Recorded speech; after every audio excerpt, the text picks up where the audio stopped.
ไม่สูงพี่น้องเขาดังเสียงข่าวเมื่อในวันที่25เดือนธันวาคม2เฮงไป24มีดังหัวข้อข่าวกวนไปเพปังปิกเจเวง4เสียงหมอก3เฮงโดดตั้งซอยแถมในข่าวกับซึกปาโอ PNLA ออกข้อปืนเผาในวันที่24เดือนธันวาคม2เฮงไป24ในว่าย้อนเปือปังปิกในเจเวง4เสียงเมืองใต้ปอดจานแลกวนวันไหลไปเพมีหมอก3เฮงเสโดดตั้งซอยแถมเขานำตั้งกินแลอันมุ่งอันเฮตาดีอยู่ดีเศร้าในยาวเอาวันที่1ต่อถึงวันที่24ในเดือนธันวาคมในภายของสีตับซิกมันกำเอาเฮอมินมาตึกเขา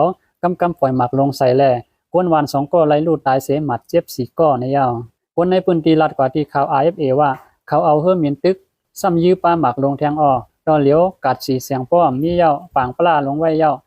ซ้ำแถวกัดเสื้อนั่นไม่หมดยาวเพิ่นอันมีหิมกัดเสื้อนั่นก็ลู่เหลียวหมดยาวเข้าขาในกำไหลไปเพติ๊กไปกว่าอยู่ในเถื่อนในคือออในยาวย่ำเหลียววันเสื้ออันมีภายออกเวียงสีเสียงในภายของสีซึกมันและปิดตุจิตเปาโอเขาปันต่อโคกุนตั้งกินตั้งย่ำเครื่องใจตื้อในเฮิรนป้าตั้งเครื่องใจในไหในนาแหละมีตั้งหยับผืดไว้เตอว่าไหน